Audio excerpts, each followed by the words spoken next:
Hello and welcome back to Mina's Bookshelf, a mystical den for another tarot deck review. This time we're taking a look at the Zodiac Tarot deck and guidebook set, and what a beautiful set, I have to say, written by Cinzia Lattari, illustrated by Ana Chavez, and just recently published by US Game Systems Incorporated. We are made of stars. Zodiac Tarot reveals the close connection between the stars, their journey across the celestial sphere, and life on Earth. The observation of planetary movements and the sky has always given us keys to a better understanding of human nature and ultimately ourselves. The major arcana link to the zodiac and planets, while the minor arcana connect to the four elements, leading us into a world where astrological energy blends with traditional tarot to illuminate our divinatory path under the stars. This deck includes 78 cards borderless tarot deck and 128-page illustrated guidebook with detailed card descriptions and spreads. I have to say, it's been quite a few releases by now that US Games is really stepping up their game.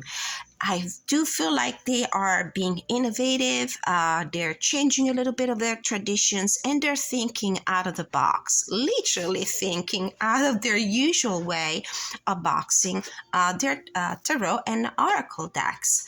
I can mention the Wisdom of Hafiz, that was one that really impressed me, or the Tarot Mystical Moments, and some others. So this is a box that you don't usually see.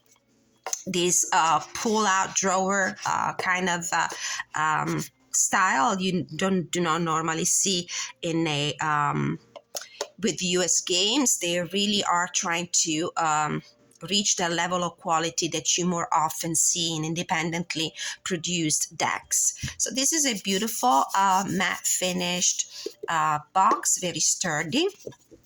In the drawer we find a very hefty little guidebook that has full color illustrations, and the deck itself comes in a further tuck box, pretty sturdy one, and this is the deck. The other thing that really impressed me is definitely the artwork. The first time that I saw this deck on, I think on Instagram, on the US Games account, I was immediately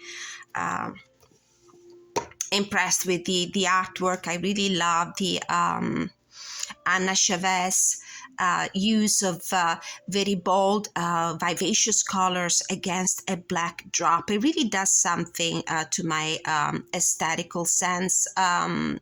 It's visually very pleasing for me. I really love it. It's very atmospheric. This deck comes in a printed in a cardstock that is not the usual US Games cardstock. I would say the size is probably what you normally expect, slightly larger or taller than a standard size tarot card. And the cardstock is, this time is kind of laminated, a little bit glossy, as you can see, catches the light. Not exceedingly glossy. But it's different. It's a nice weight, nice thickness. It's flexible, but it has a core. I like to see that it does have a core. Okay, so we're going to take a look at the cards. I already went through the deck the other day when I received it. US Game was so gracious to send me a review copy, so my opinion will be totally unbiased and honest about this deck. Let's take a look at the guidebook first. This is a great source of information. I would recommend always referring to this deck, especially if you're at the beginning of your journey with tarot and astrology. The tarot cards reading art and the astrology science have been going hand in hand, and their association dates back to the 1880s with the Hermetic Order of the Golden Dawn. it's a great way to add some richness and depth and extra nuances to the way you read your tarot. This is a great deck for every level of expertise. If you're at the beginning of your journey with the tarot cards and the zodiac and the astrology. It's a great deck also for somebody who's already advanced in their journey, in their experience with the tarot and with the astrology. I personally always have been into astrology. I'm not a pro by all means, but I'm definitely familiar with the cardinal points of this science, if science you want to call it. So for me, approaching this deck was extremely easy, and Cinzia Lattari's writing just made it easy for me. So we're going to go into the guidebook first. So we have a table of contents, a first chapter about tarot cards and the zodiac. So tarot cards and zodiac signs are very old tools that have been used for centuries to better understand the nature of things and the meaning of life.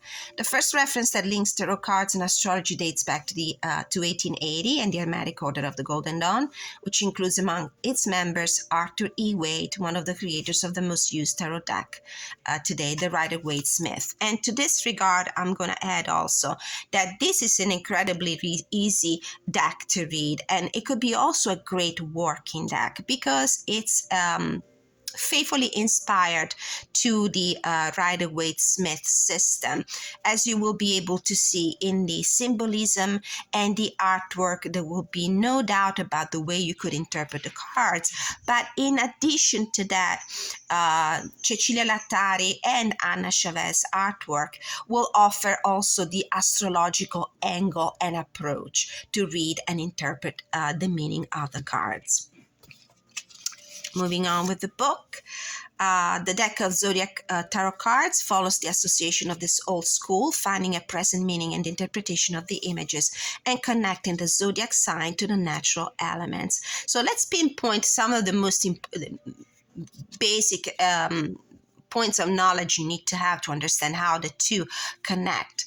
More specifically, the major arcana cards are connected to the 12 zodiac signs and 7 main planets: Sun, Moon, Jupiter, Mercury, Venus, Mars, and Saturn. The minor arcana cards are connected to the 4 elements: air, water, earth, and fire, and vary according to the corresponding zodiac signs with connections to fixed, mutable, and cardinal signs. Further, decans represent the divisions of the zodiac into thirds. Originating in Egypt, decans were associated with 36 fixed stars, which later became 36 segments consisting of 10 degrees each. Then we go into the Zodiac Tarot, the structure of the deck, explaining the correspondence between suits and elements.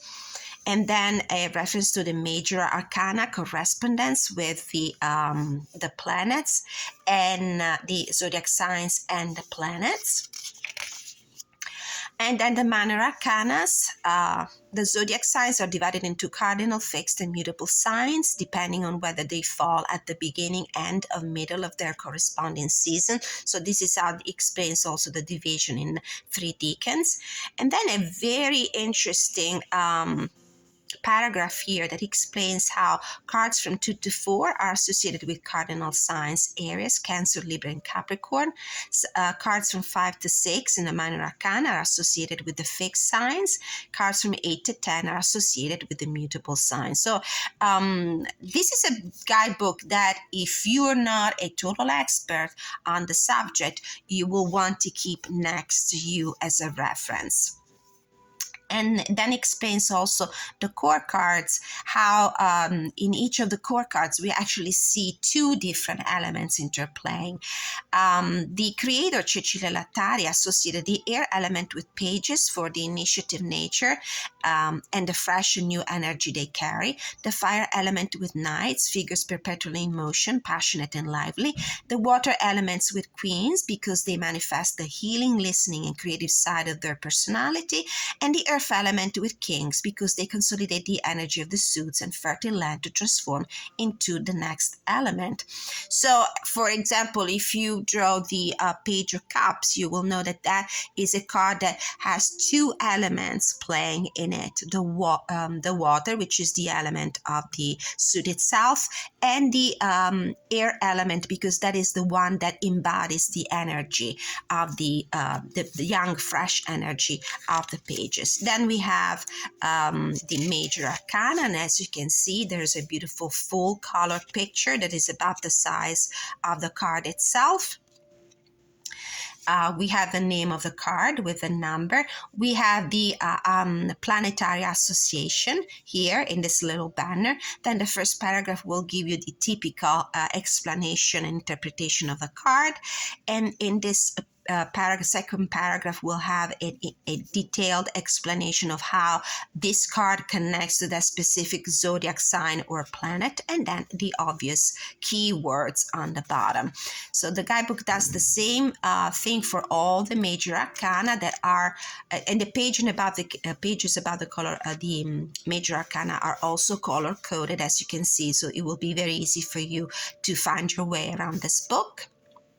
Then we go into the minor arcana, and we have a little bit less information.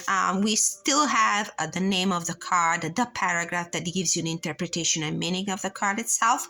That paragraph that gives you detailed information about the astrological association that we saw in the major arcana, it's not here, but there is always a there are a few keywords here that will tell you which sign these minor arcanas are associated with, and then the keywords. Subsequently, we go into how to use the deck portion of the book. A few spreads.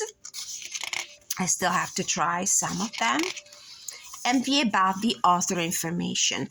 Cinzia Lattari is an Italian herbalist who studied at the University of Bologna, and she's also a professional actress. She's a teacher in social pedagogy who works in tangible and imaginary education through various media: writing, theater, contact with the natural world, and relationships of support. She works in the area of relationships, stimulating people's contact with the most authentic self through theater performance and the sensorial experience of interacting with the world of plants. She lives in a small town in the Tuscany Apennines near the woods. The light of the moon shines right on her doorway, and quite often she can be found having long chats with the moon and her cats. How beautiful and how nostalgic it makes, because I haven't been in my home country for quite some time.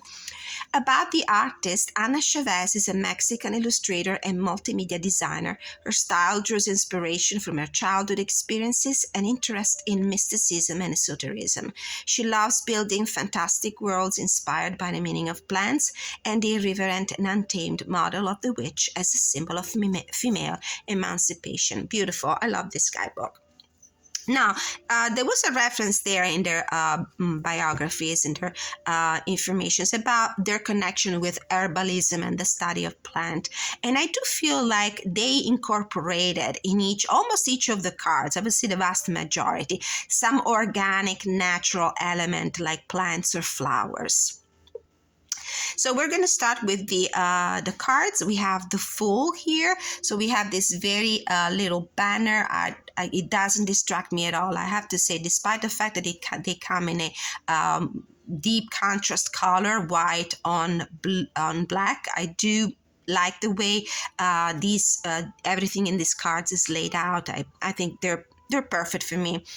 So we have the Fool. And as you can see, each of the cards will feature the symbol of the planet or zodiac sign each card is associated with, and also the constellation. We have the Magician. I love this window architectural design that I found in quite a few cards too. I like it. This is a different magician. We don't see the table, but he's wearing the cone hat and the cape. It gives me Merlin's vibes. And we have the High Priestess and the connection of the moon with the tides represented here in these crashing waves. We have the Empress. The Rider-Waite-Smith symbolism is utilized in every card. So if that is your favorite system, the system you feel more comfortable with when you read cards, you will feel at home with this deck. The Emperor, the Hierophant, different kind of Hierophant, the Lovers, with the angelic presence here, exemplified by the wings, the Chariot, the Strength card, and this is probably my favorite card in the entire deck. There is such power and grace and respect and love in this card. It really it moves me emotionally when I see it. Maybe because I have a moon in Leo, and maybe that's why this the artwork in this card really triggers an emotional response when I see it. It's very sweet, very powerful. The Faceless Hermit. There are a few cards also in this deck that have a little bit of a Tarot de Marseille energy for me, or look, like for example in this Wheel of Fortune. Justice. The Hangman. Love to see the activation of the crown chakra in this card. The Death card definitely reminds me of Tarot de Marseille kind of illustration. Temperance. Again, this beautiful window. And I love the cards. They have a certain dynamism in the images. They're very clear and easy to read. The Devil. Another Tarot de Marseille-esque look in the Tower. The Star. Interestingly, the star is covering her face. The Moon. Instead of having the two, the dog and the wolf, we have the two fish here because of the association with the Pisces sign. The Sun card. Very Tarot de Marseille too. The Judgment. And the World. We go into the Minor Arcana. We have the association with two zodiac signs, actually three, 1, 2, 3. We all the water signs, the Two of Cups, the Three of Cups. Love this card.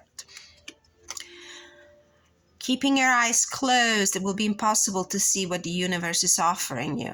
A surprising Fourth Cup here. Love what they're wearing. Tears streaming down his cheeks in this Five of Cups. Six of Cups, definitely one of my all-time favorite in the entire deck. As a rule, generally, I do love the Six of Cups in any tarot deck. The Seven of Cups, the Eight of Cups, the Nine of Cups. That's interesting how you can also read the expression of the faces to add an extra layer to the interpretation of these cards. You can tell that she doesn't have that smug smile printed on her face like in the regular RWS.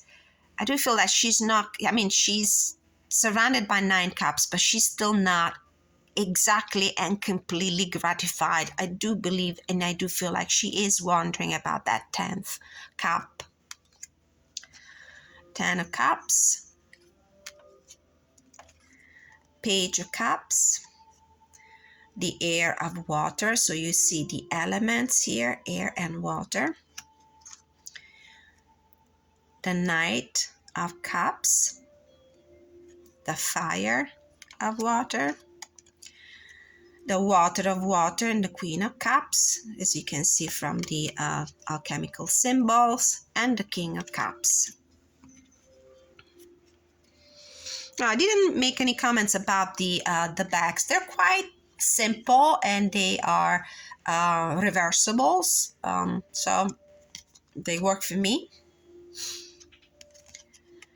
We have the Ace of Wands. We're now in the fire element. The Two of Wands, holding the globe. The Three of Wands. We don't see the ships coming in, but there is that sense of expectations in the artwork. Four of Wands, celebration for the first accomplishment and achievement of the first goal. I love to see how the five characters in the Five of Wands are all wearing different clothes, which gives me the ideas of energies working in opposing directions, and also in the sense of five different ideas. And one of the ways I like to interpret the Five of Wands is also in the sense of brainstorming, and this is what brings growth. Sometimes trying to find a way to reconcile different ideas. Six of Wands, seven, Eight of Wands. I like to see somebody running in this card, just instead of the simple eight wands floating in the air, the Mercury's wings here, to give me the idea of fast development, fast movement. Nine of Wands, 10 of Wands, Page of Wands. We have the air of fire here. Knight of Wands, fire of fire. Queen of Wands, water of fire. And King of Wands, earth of fire. And when we are into the swords, the air element. The two comes first. I used the deck and then I put the cards in order, but I missed something. I like to see in this Two of Swords this idea of reaching a point of peace of mind in order to be able to move on and make your decision, rather than the stagnancy and the mental paralysis that we normally see in the RWS. And also it was a nice surprise not to find the usual heart pierced by three swords in the Three of Swords. I mean, her heart is pierced as well, as we can tell. There's backstabbing going on here. There's burning delusion and tears streaming down her face. But I was glad to see a different way to represent this card. The Four of Swords, Five of Swords, Six of Swords, moving on, but keeping your eyes, not completely leaving that shore, the one with the turbulent waters. Seven Swords, Eight of Swords, blindfolded and chained. Nine of Swords, waking up from a nightmare. I'd like to see that. 10 of Swords, the completion. Then we have the Page of Swords, the Knight, the Queen with the lunar moth wings, and the King of Swords. I really like Ana Chavez artwork. I really do. I like the way she visualized her in the artwork, the symbolism. I like the coloration, the color scheme of the cards. It's the black backdrop really does something to me. I like when the cards have black backdrop and these vivid colors. Two of Pentacles, Three of Pentacles, Four of Pentacles, Five of Pentacles. She's alone. She doesn't have the other beggar next to her. Six of Pentacles. Interesting how the benefactor has a crescent moon instead of a head. Seven of Pentacles, Eight of Pentacles, Nine of Pentacles, 10 of Pentacles, Page of Pentacles, Knight,